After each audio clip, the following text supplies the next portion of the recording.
بسم اللہ الرحمن الرحیم۔ السلام علیکم، امید کرتی ہوں آپ سب خیریت سے ہوں گے۔ آج کی ویڈیو کا ٹاپک ہے کہ جب مچھلیوں کو ذبح نہیں کیا جاتا تو پھر وہ حلال کیسے ہو گئی۔ ہمارے مذہب نے حلال کھانے کا حکم دیتے ہوئے حرام کھانے سے سختی سے منع فرمایا ہے اور ایسے جانور کا گوشت استعمال کرنے کا حکم دیا ہے جسے اسلامی احکامات کے مطابق ذبح کیا گیا ہو۔ غیر مسلم نہ صرف حرام گوشت کا استعمال کرتے ہیں بلکہ اسلام کے اس حکم کے متعلق مچھلی کی مثال پیش کرتے ہوئے یہ سوال بھی اٹھاتے ہیں کہ اسے ذبح نہیں کیا جاتا تو پھر یہ کیسے حلال ہوئی۔ تاہم اب سائنسدان نے اس سوال کا جواب دیا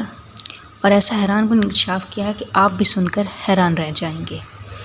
اللہ تعالیٰ نے دنیا کی ہر چیز بہترین انداز سے تخلیق کی ہے اور ایک نظام قائم کیا ہے، اور ایسا ہی معاملہ مچھلی کے ساتھ بھی ہے، جو جیسے ہی پانی سے باہر آتی ہے تو اس کے جسم میں موجود تمام خون فوراً اپنا راستہ تبدیل کر لیتا ہے اور مچھلی کے منہ میں واقع ایپیگلوٹس میں جمع ہونا شروع ہو جاتا ہے۔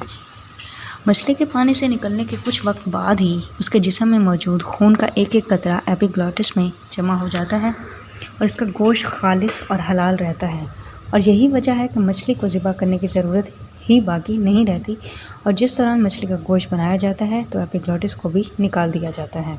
صرف یہی نہیں بلکہ سائنس نے اسلام کے حلال کھانے کے حکم کے پیچھے ایک پوشیدہ حقیقت بھی آشکار کی ہے جس کی وجہ سے غیر مسلم بھی ہکا بکا رہ گئے ہیں، کیونکہ جب کسی جانور کو ذبح کیا جاتا ہے تو اس کے دل اور دماغ کا رابطہ ختم نہیں ہوتا، اور دل جانوروں کی وریدوں اور شریانوں میں موجود تمام خون کے باہر نکلنے تک دھڑکتا ہے، اور اس طرح اس کا گوشت خون سے پاک اور حلال ہوتا ہے۔ دوسری جانب جب کسی جانور کو غیر اسلامی طریقے یعنی جھٹکے یا زبردستی ڈنڈوں وغیرہ کے ذریعے ہلاک کیا جاتا ہے تو اس کا دل بھی فوراً دھڑکنا بند کر دیتا ہے اور یوں جسم سے خون کا اخراج نہیں ہو پاتا۔ سائنسدانوں کا ماننا ہے کہ مختلف قسم کی سنگین بیماریاں پیدا کرنے والے جراثیموں اور بیکٹیریاز کی افزائش کے لیے خون بہترین چیز ہے، اور جب جانوروں کے جسم سے خون کا اخراج نہیں ہوتا تو یہ گوشت کو ہی خراب کر دیتا ہے،